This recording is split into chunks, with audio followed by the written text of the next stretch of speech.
Welcome to Bricks and Banter, the podcast that brings you the latest insights and advice on all things real estate. Welcome back to Bricks and Banter.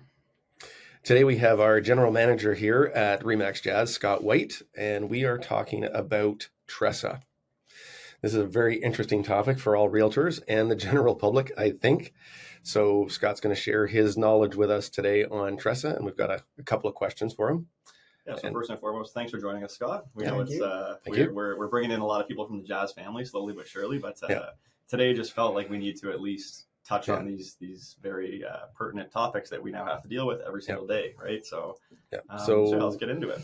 Yeah, so TRESA. Just before we get into TRESA, like the previous guests all had a really warm, great introduction. Just get my name, general manager. Can we build that up a little bit? Okay. Let's see here. I'm at a loss. So the better haircut of the Scots? Always a Scot? We can't open with that? Yeah. Wow. I don't know.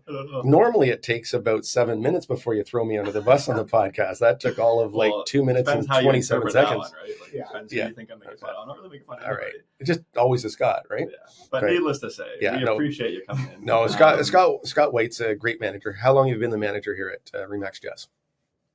6 years, 7 years? 6 years? That's crazy. Yeah. Holy smokes. Yeah, 6 years. That went by quickly. Mm-hmm. How long have you been in real estate? 21 years. 21 years. Okay. I started young. Really young. What did you do before you got into real estate then? I worked as a manager for a software company. Oh, cool. Yeah. Yeah, very cool. So easy transition into real estate. Yeah.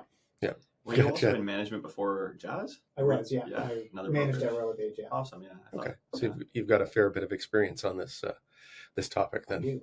Yeah, right. So the point is, at a time like this, we have to reach out to him and make him put his name on the line and, give us all the facts about the new changes, and we can sit here and... For sure.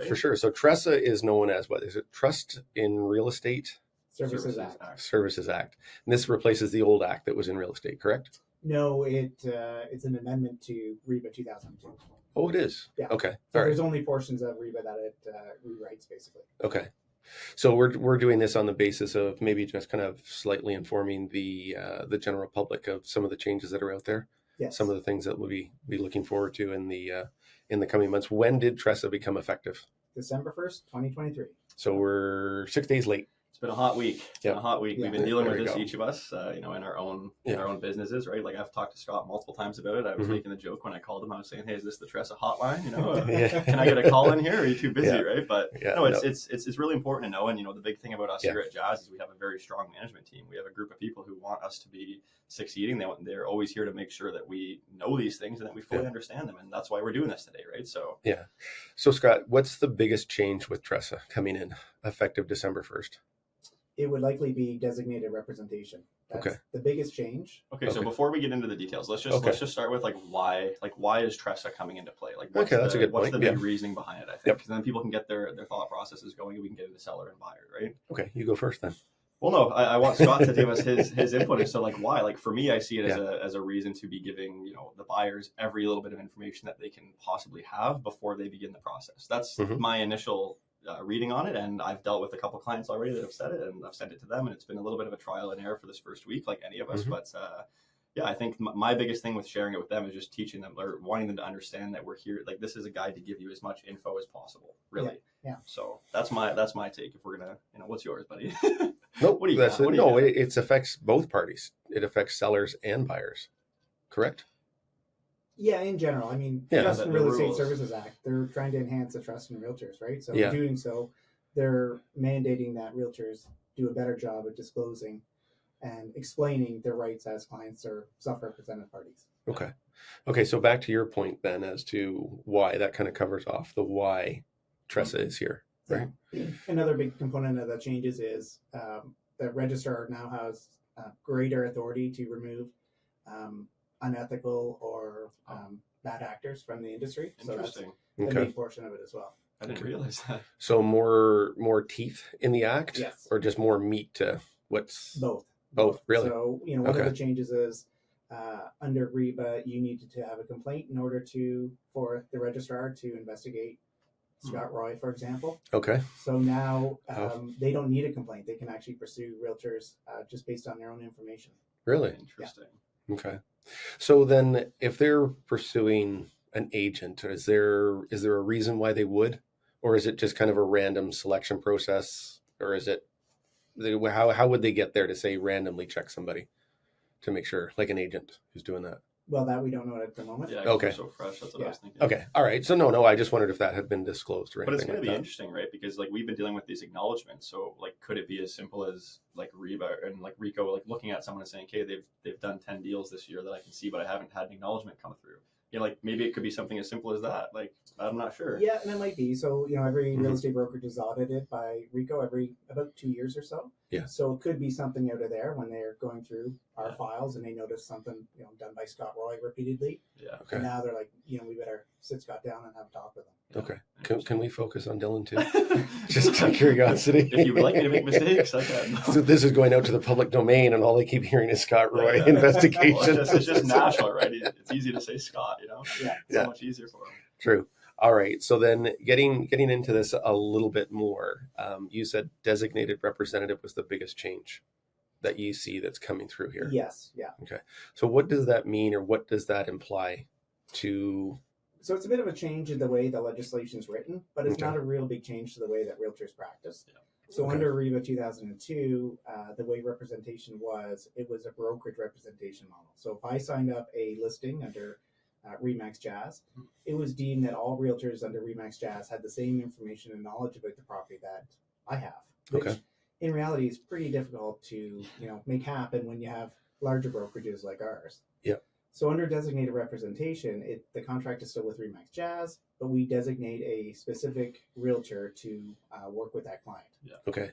So I walk in the front door and I say that I want to list my house and I like Dylan.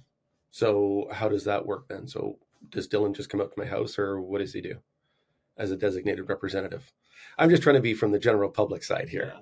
Well, so, and that's the funny part about the act and the changes is that the reality is that's how we operated, right? So notwithstanding the fact that under REBA, it was brokerage representation, and when you sign a contract, listing contract, it's with everybody at RE/MAX Jazz. Mm-hmm. But Dylan's the guy at your house. Dylan's the guy who's giving you advice and counseling you and all that kind of stuff. But the act said everybody at RE/MAX Jazz had that same information, which isn't a reality, right? So the act basically, or the changes TRESA made, is to put into place the way that we actually operate. So, Dylan has a listing and he's representing his seller.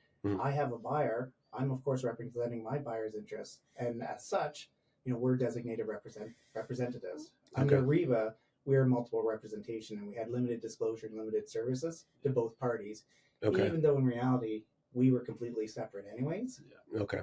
It's funny because for me, right, like timeline wise, like both of you have been in much longer than I have, but I always kind of wondered that. I was always kind of like, why is my name, not on the buyer contract? Why is it just the brokerage at the top, right? Yeah. But it's just like Scott said, like we have always been operating this way. So it's kind of, for me, it's just, I think some people may get hung up on it if they're reading through it, just like anybody can, they can get confused. But as long as we're just maintaining that, we're kind of, it's more of the same, right? It's just really a technicality in the paperwork, right? Yeah. So as long as people understand that, then that's the key for it, right? Yeah, because a lot of the language I used to see was authorized to bind the brokerage. Yeah. Right. So does that change, or is that different, or what's? No, that's still the same because the contract still is with RE/MAX Jazz. Yes. It's just, Dylan or you is identified as the designated representative. Okay. So outside of designated representative, what are some of the other major changes that the general public might know, or that, have the biggest impact? There's one that, the big headline that probably most of the members of the public know is the open bidding process. That's part of TRESA. It now allows for an open bidding process. Yeah. Okay. But the reality is that's just a headline because, if I'm representing my seller, there's not a lot of benefit for me to open up that bidding process to be, an auction style process, right? And so as your designated representative, I'd be saying, sure, we can, but let's not do it because that's not in your best interest. That's not going to allow you to achieve the highest sale price. Yeah. Okay. So do buyers have any influence in that, or no? Is that just strictly with... The seller has the right to either do a blind bidding process, which we're all used to, or open it up to an open bidding. Okay. Yeah, and from my understanding too, it's like how we have a listing, we're going to be doing offers on, Wednesday, for example, you're going to send out an email with anything that's pertaining to the property that the buyers need to know, right? If there's rental items or whatever. But I've been receiving them all week now, and it's like, every single one of them will say the seller has chosen not to disclose the offer price at this time. Some of them have gone on to say if their mind changes, everybody will be notified, right? But it's been interesting to see, and it's just another kind of layer to what we have to kind of do, and at least explain to people and give them that option, right? Okay, so then you've actually seen the language on the new listing forms now. So where is that information shared? Is it shared like in the general remarks, or where is it shared? Yeah, so if a seller is going to, and so the interesting part is sellers can change their mind at any point. That's so we can start as a blind bidding process, and we can get to the end of the process, and the seller says, you know what, I have 2 top offers. Tell everybody what these 2 top offers are, and open it up at that point. Okay. And it's simply RIA has a standard form that we use to change their mind and basically spell out what they're going to disclose. Okay. And they don't have to disclose the entire contents of offers. So they can pick and choose from what they want to disclose from which offer. Right? Okay. So I want to share Dylan's price and I want to share Scott's conditions, or interesting. Okay. As long as that information is shared with every party, that's our obligation. Okay. Yeah, I'm trying to wonder how it's going to shake out. Like, think about it. If you were the top offer and you're like, yeah, we're going to get the house, or we're very close to getting it, and then suddenly everybody knows your offer price. I think some people might be like, if they had that offer, they wouldn't even want to be involved anymore. Some people, Well, interestingly, so part of that is because there's been a lot of discussion around it, is there is a standard clause now that says, so if I'm representing a buyer and I don't want my offer to be disclosed, that says, if the seller chooses to change to an open bidding process and disclose contents of offers, my offer is null and void. Interesting. Oh, it's null and void. Like that. Null and void, yeah. So it's basically a rescind clause. So if you're going to change your mind, I'm out. Really? Yeah. So that's happening on the fly as you're doing this, like on a Sunday afternoon at a table, much like we're sitting around right now. That can change on the fly. If I'm representing my buyer, I'm putting that in every offer that I do, right? Okay. So right now Dylan's client is a closed bidding or blind bidding, and they want to open it up. Yeah. I'm not interested in participating at that point. So that really by them changing their mind, that nullifies my offer. Your one of your 2 or one of your 3 offers. So now if you had 3 with that condition and as the buyer, you're down to 2. Correct. Yeah. Because even just receiving the offers now, right, you're going to have to be, it's just one more thing to pay attention to, because if you're not, if somebody doesn't catch that and then they go and disclose it, their best offer could be gone and they wouldn't even have caught it because they were, rushing through it or whatever, right? Very interesting. I like that. Then, okay, so that raises an interesting scenario then. Can the buyer override that information last minute on the fly? Can they change, or is that kind of, it nullifies their offer if they disclose any details of it? But can a buyer change their mind last second too and say, yeah, you know what? No, I know it nullifies it, but yeah, we're still going to proceed. They could. I mean, they could resubmit an offer with that clause removed if they were still interested in participating.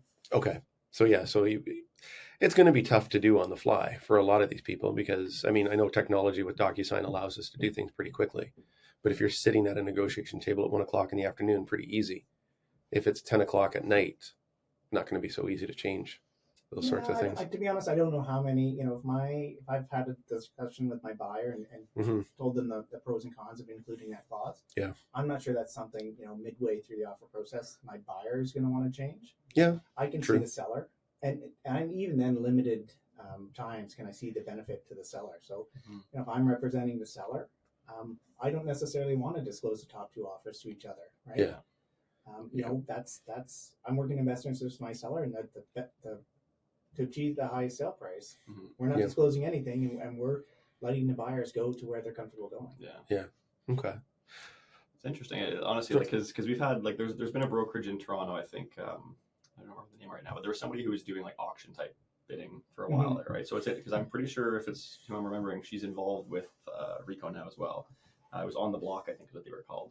Anyway, they were doing it for a while, and it was interesting to see because I was kind of following online, and they were doing it full on like auctions, right? Which we had never really seen here. So I don't know, it just gets my brain thinking, because we deal with so many different types of people every day, right? Like we have all walks of life. So it's going to be interesting to see kind of how each person, how this plays out for them, right? Each scenario, how it goes. Like Scott's saying, what if somebody wants to pull their offer or change things up, right? Yeah. It's going to be a lot of new stuff, but. Well, I just find that when you're in the process, there's a lot of things that are going on. There's a lot of things going in, it seems to be going in the same direction, but once in a while you get sidetracked. And if you miss something now, there's just so many other layers of things where they could go wrong, right? That's kind of... Yeah, and that's one of the things TRESA has implemented is far more, not just providing the information to the other realtors, obtaining acknowledgement that Dylan got the notification that I sent to him, right? So, any of the notifications that we're sending now should include a, tagline, please respond that you received this, so that we've attempted to get notification. The nice thing about the notices we send at Jazz is we track if they've been sent and if they've been opened. So for the email communication, we can see, and that will, fulfill our obligation to see the acknowledgement that they received it. Okay. Yeah, because I just seen that as being a little bit of a slippery slope in certain situations. And it's only going to be in very small situations, right? Yeah. Only time that you have problems is when one party feels that they've been unjustly or unfairly treated. Yeah. Right. So that's the only time you're probably going to have an issue with this. So that's pretty interesting on both sides of it. That's pretty cool. But it is I say it's a headline grabber because, the members of the public who, have been on the buying side and frustrated through, multiple offers and not obtaining properties and or obtaining a property feel like they overpaid for it, like the idea of an open bidding process. But in reality, in practice, I don't see it happening very often. So it's there, it's available, but I don't see many sellers taking advantage of it. I don't either. And I think you make a good point is that like that thing, it's only important to you at that moment in time when you've lost or you've won. Yeah. That's the only time it's really important to you. Because outside of that time when you're doing stuff, you're really not thinking about real estate. Yeah. Right? You buy your house. Yes. Bought my house in 2022. You're not thinking about real estate again for another probably 5 years or 6 years. And then you get back into it and it's changed again. Yeah. So it's interesting in that regard. So like staying on the same kind of train there, let's go on to the buyer side, right? So there's a new change obviously for what buyers can do, right? Buyers can now represent themselves, right, in a transaction. Yeah. So there's a in the past we had clients, which were people under agency contracts, and then we had customers. Yeah. So TRESA went ahead and they removed customer because they felt it was misleading to the public, because as a customer I might not understand that I'm not being represented by the person I'm speaking with. So they removed customer and have come in with a self-represented party, which is pretty self-explanatory to, if you're an SRP, then you're representing yourself, and I'm not providing any information, guidance, or knowledge to you. Yeah. And just like I want to transition into that, because getting on what we were just saying about the sellers, like why would many sellers do that? Like to me, I'm sure a lot of people are like, yeah, I'm going to represent myself, but there's probably most of us who are like, why would you not? You want the help and advice and guidance of a professional with you, right? Correct. So like, do you see many people doing this, or is it just going to be another one of these things that it's an option? Like it's there if you want to, look into That's it. exactly it. The reality is it's an option. I've been in real estate 20 years. Although self-represented party does not replace customer directly, like in 20 years, I had one party represent itself. Yeah. So it's not something that's going to happen very often, but it is available there for the people that want to do it. Yeah. So how extensive is self-represented party? Like when I say that I want to be self-represented and I go up to a house and I say, I want to buy it. And Scott, you're the listing agent. And I ask you a question. Is it just kind of like, I can't say anything because you're self-represented now? I can only provide assistance to you in the benefit of my seller client. So I cannot provide you any knowledge, expertise, or guidance. Okay. So I can answer general real estate questions. I can answer questions about the house that my seller has allowed me to answer. Okay. And that is it. Okay. So if I walk up to you, let's just say I'm coming in through an open house, and I come up to you and I say, Scott, what's the listing price of the house? I can answer that. Okay. Any cracks in the foundation? Only if my seller wants me to disclose it. As a self-represented person, you're not obligated to share that with me. Nope. How long have the people lived in this house, and why are they moving? Only if my seller wants me to disclose it. Really? Yeah. So just in 3 simple questions, I can almost already tell, like, this is not something that is beneficial to the general public. I wouldn't think. I can't imagine many people will go with self-represented party. Okay, unless maybe you're a lawyer. maybe. Like, even that could be great. Yeah, I guess so. And then I can't provide you any comparables. I can't provide you any market updates. I can't provide anything. I can't provide anything. Anything that requires my knowledge or expertise. So if I just walk into an open house and you're the listing agent, you're there at the open house, how do you know I'm self-represented? So that's an interesting part. Until you just declare yourself as a self-represented party, you're just a consumer, and I interact with you on a consumer basis. Okay. And until you say to me, hey, just to let you know, I'm going to represent myself. Okay. Okay. I cannot provide any further services to you or assistance. It's not services, assistance to you because you're a self-represented party. Okay. So in that scenario, do you think very many people are going to announce that walking into an open house or no? Because they're going to want to obtain as much information as possible. Yeah, right? Absolutely. So, yeah, that's...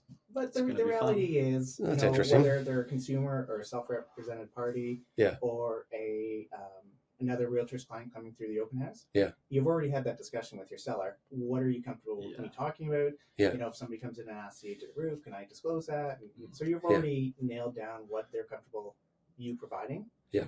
So whether it's an SRP, a consumer, or another person on the contract, you're probably providing the same information. Okay.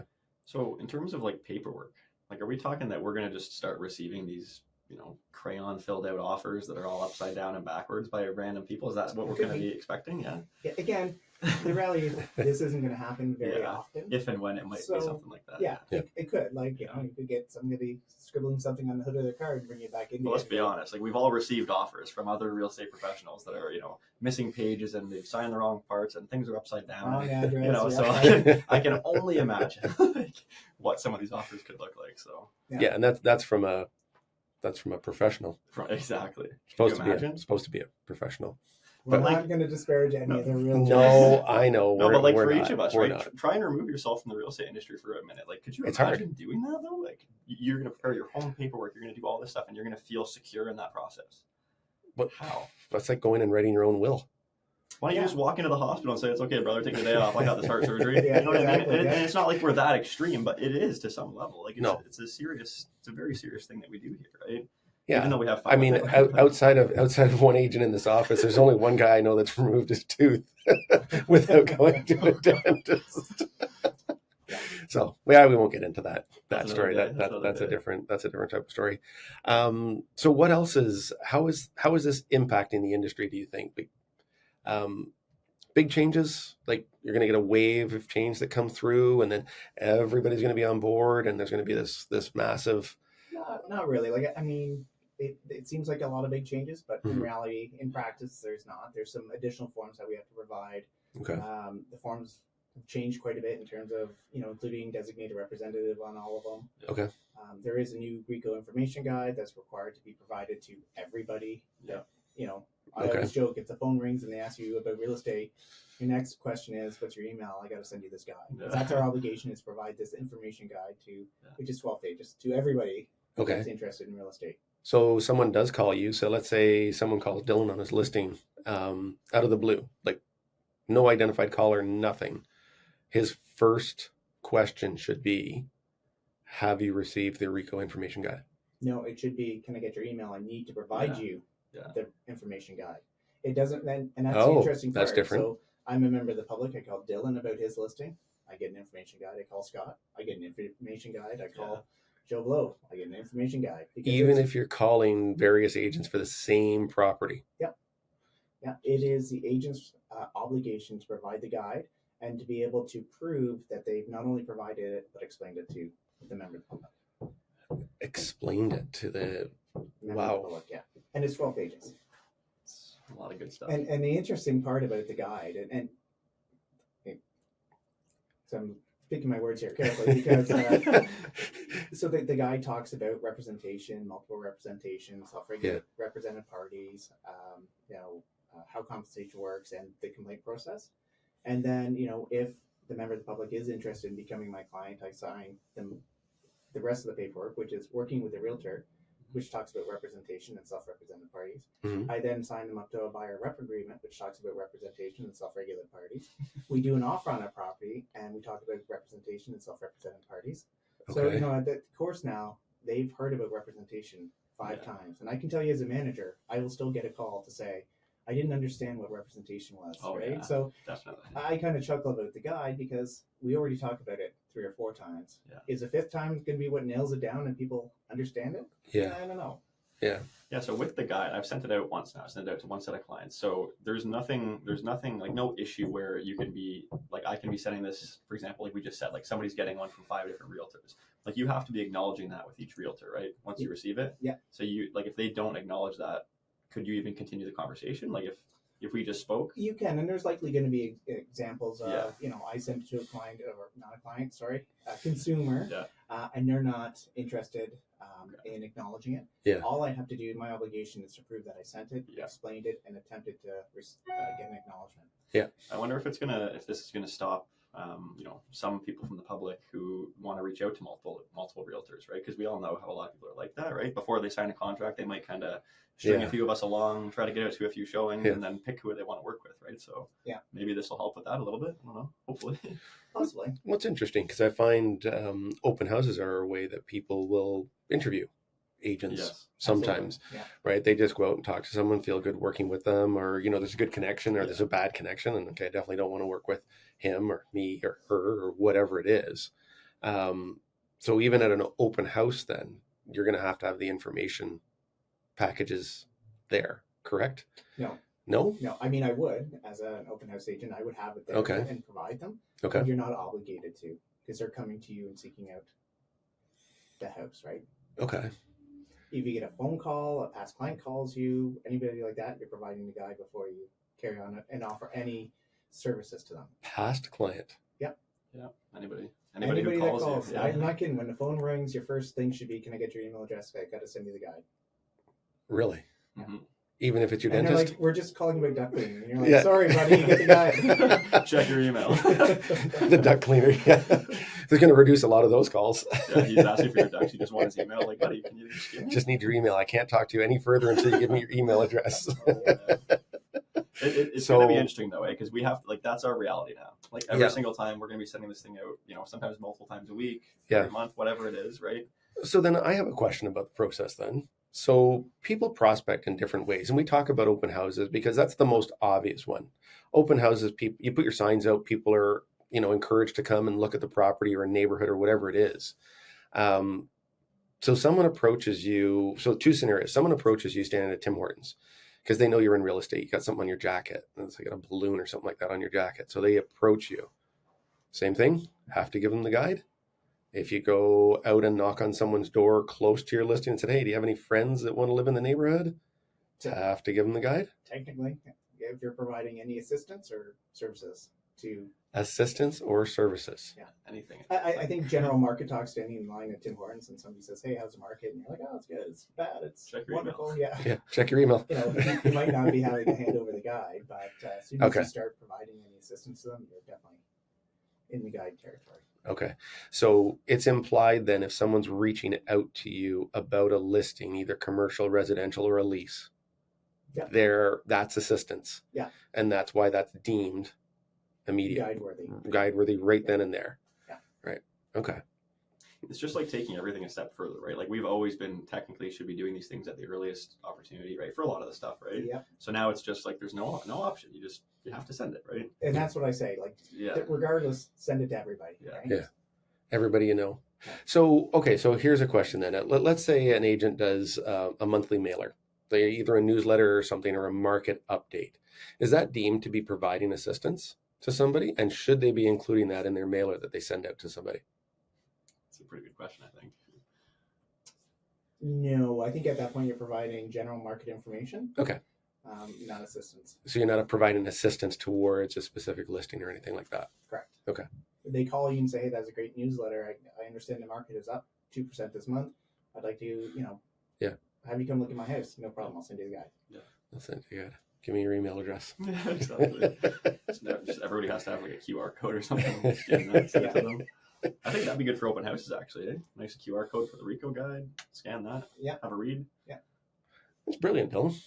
That's why we're in here, buddy. Yep. You come up with some pretty good ideas every once in a while. Bunch of geniuses. Figuring out the world's problems or issues. So have we covered everything on like this on an initial guide? So we said we didn't want to talk about this for ad nauseum for 4 hours because we probably could. But just as a general update to the public, ourselves, other realtors, people within our brokerage. Yeah, we covered kind of the key topics there, right? Okay. I'm trying to like rack my brain. I don't think we missed anything. We got Yeah, I think we're good on that. I guess the only other one change is we're now obligated to reduce to writing any of the services we promise that we're going to provide. So I go to Dylan's house and I'm going to list his house and I say, good news, Dylan, I'm going to do staging and photography. I'm going to wash your windows and wax your back. Whatever I'm going to do. Wow. I know. Full service. Full service. Just the back. Yeah, exactly. Let's see.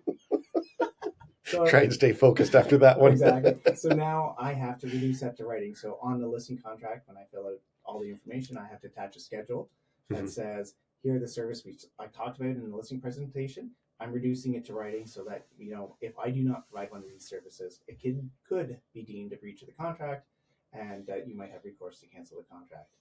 In addition, if there are any like collateral agreements, if there's a reason the commission might change for whatever reason, my mom comes in, wants to buy it, and I want to reduce my commission, I can do that, right? That has to be reduced to writing and included on Schedule A. And if there's any termination component, so, what happens if the seller wants to terminate and I have a policy where I have 100% customer service satisfaction guarantee and I'll terminate for whatever reason, that has to be reduced to writing and included on Schedule A as well. Okay. So anything that would fall outside of your parameters of a listing agreement with your client, like you said, needs to be reduced to writing. So you can't just casually say, oh, I clean everybody's windows. Don't worry about it. I clean everybody's windows. Don't even worry about it. It's not even worth mentioning in the agreement. I just do that for everybody. No, it's got to be in writing. Okay. Anything you're going to do for them has to be in writing. Okay. And I think the idea that came about because, some unscrupulous realtors would come in and to get Dylan's listing, they promise the moon and the sun and the stars. Yeah. And then as soon as you sign that piece of paper, you didn't hear from Scott White for the next, 3 months. Yeah. Just a sign goes up and people come into your house and eventually an offer shows up. But you know what though, like that stuff happens all the time. Like there's so many of these realtors who operate that way. So really, if anything, this is like people like ourselves who do have actual services that we provide, right? Think about the people who don't have anything extra. Yeah. Like, what are they just going to write? Like, I'm going to have my iPhone in the bathroom, catching myself in the mirror. Or, you know what I mean? Like, if you're not providing services, but think about it. Where are you guys going today?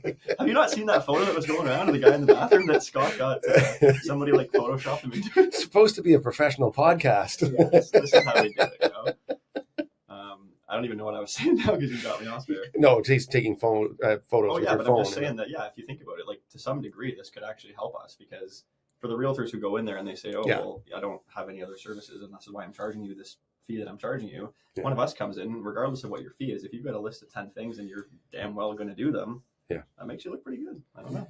Yeah, no, it can't it's hurt. An opportunity, I think it's beneficial to members of the public because they have those verbal promises in writing and can rely on them. If you don't do them, this is a breach. Yeah. So what happens if they don't do them then? Sorry, Scott, didn't mean to cut you off. But what happens if you don't do them?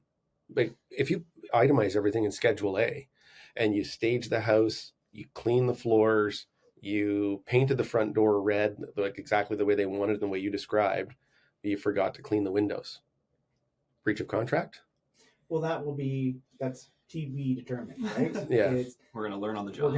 And basically the act says we have to reduce to writing any promises that we make.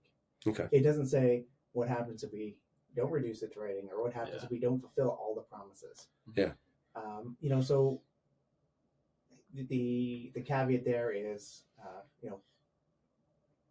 I'll take off the manager's hat and put my hat on, right? So I'm listing a house. I would include the page of services that I, have in my listing presentation to say, we talked about this during the listing presentation. I'm going to put my money where my mouth is. I'm attaching this in the Schedule A, right? But I'm going to include the words services may include, because what happens if, on my listing presentation, I say I do open houses, but I'm a great realtor and I list the house this morning, I sell it tonight. Yeah. I couldn't do an open house, right? Yeah. So, but I did all the staging and the photography and the window cleaning and whatever else I might do on that list. Yeah. But I can't get to everything if I sell it really quickly because I'm not good. Yeah. I mean, you Scott, are you that would good. have time to do like all sorts of things. You'd probably do 15 open houses. Oh yeah, easily. All day long. Must All right. We love you, buddy. All right.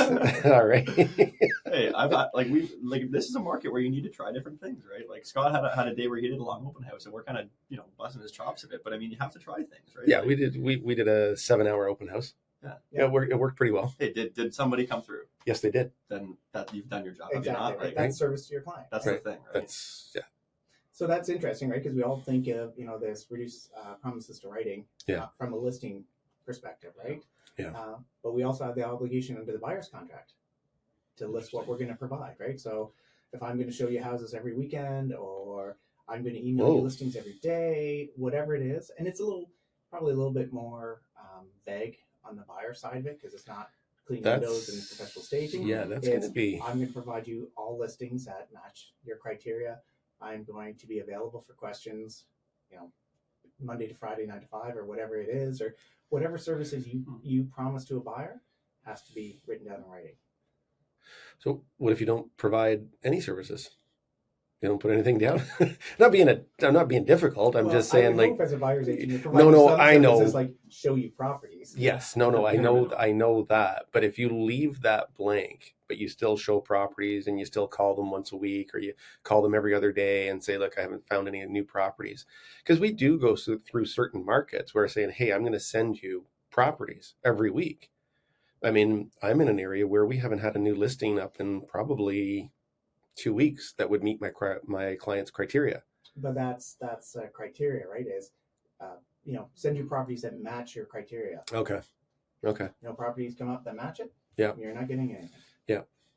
So then I've got an interesting question, because buyers do this quite often, and I've got to try and figure out how to change and how to work my business around this. I don't know if you guys have ever experienced this before, but I've had a client who wants to see properties like this with this person, and then the Sunday they're going out with another agent over here, and looking at these types of properties, and then they've got another agent that takes them up and shows them waterfront properties, just north of Peterborough. So, I mean, we can do all of that as one agent, but what happens with that client now?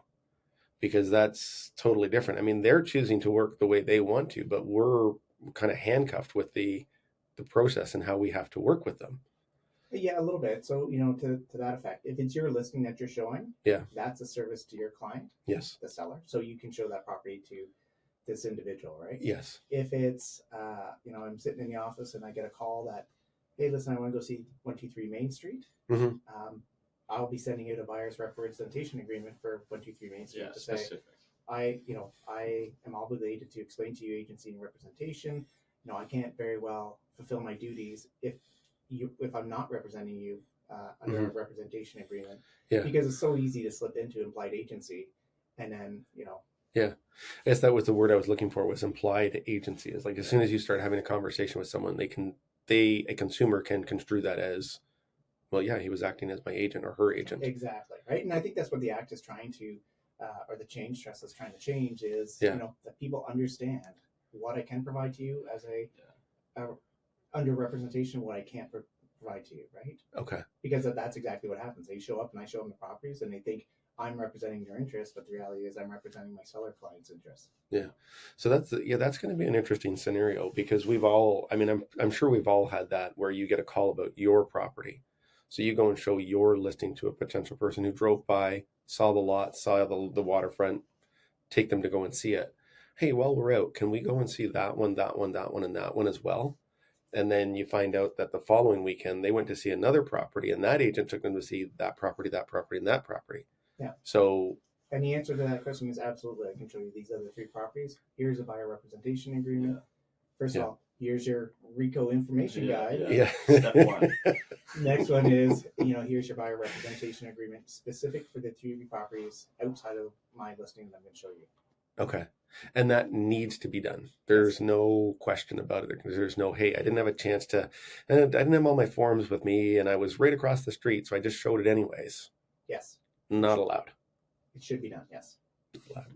Okay. So then the question comes up, is how many times is that going to happen? Do you think? Never? That was a loaded question, wasn't it? You can tell by the pained look on his face. Plead the fifth here. Is that, yeah. Okay. I want to self-incriminate.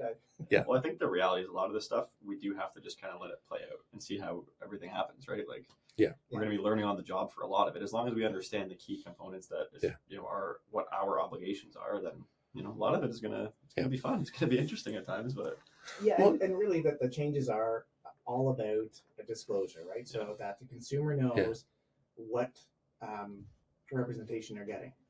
Yeah. Right. And who's representing their interests. So it's 100% it's a good thing, right? Yeah. Yeah. It's just going to take. Yeah, you're right. If you think about it long enough, it's going to take a lot of the bad actors out of the game. They're not going to be able to perform the same way. And I mean, I remember what it was like when I came into the industry. It was totally different in understanding how agents could do certain things and how you could, even on your own listing and stuff like it was just weird. And it took me a long time to get into that process of understanding, okay, this is what needs to happen. Yeah. Right. So I'm glad to know that we've got Scott here to help us out. With all I feel like I already had a good feel on this, but I feel like I've learned more today. It's just better. Yep. It's better to kind of just keep, hitting it home. Right? I just know I got a lot of making phone calls this weekend and talk to a lot of people. Yeah. What's your email? What's your email? What's your email? I need to talk to you on Monday, quick, really fast. I think we just have to make sure people understand it and that they're not getting overly freaked out by whatever this new thing is, right? Yeah. Because that's what the media will probably do if it hasn't already got people freaking out. Is like when they come to us, we can be the calm one. We can say, look, chill out. Here's your email. Here's the guide. Let's go through it, and then we move forward, right? But there's going to be a lot of people who are going to be, they're going to be having to pivot, change their ways of going about things. And it's good going to be interesting. Right? So thanks for your time, Scott. We went way over time, a lot longer than we thought. Yeah, we're about 42 minutes. So a little bit longer than we thought. It's all right, pretty chatty. Yeah. I'm passionate about TRESA. Yeah, you are TRESA. Said that with a straight face too. Yeah, just about it, which doesn't happen often. Right? Well, anyway, so we're going to wrap this one up here. Thanks for your time, Scott. Thanks for having me, guys. Joining us, Scott. And we hope that today, we hope that there are some facts that you learned here if you're listening. And if you have any questions, you can reach out to us. We might need your email if you call us, but I mean, we're here to try to provide value when we can. Like where a lot of our conversations are fun, we're having, bringing in different walks of life and stuff. But this is one of the first kind of, very time sensitive, fact based things that are good that we're putting out. Right? And I think we should do this more often as we go through these sorts of things with yourself, if you've got the time. Yeah, 100%. Because I think there will be clarification as we kind of work through this whole TRESA into implementation and some refinements to it for sure. All right. We'll let you get through the holidays before we bring you back. Appreciate that. All right. Just turn your phone off. All right, guys. Thank you for joining, and we will talk to you soon. All right. Take care, everyone.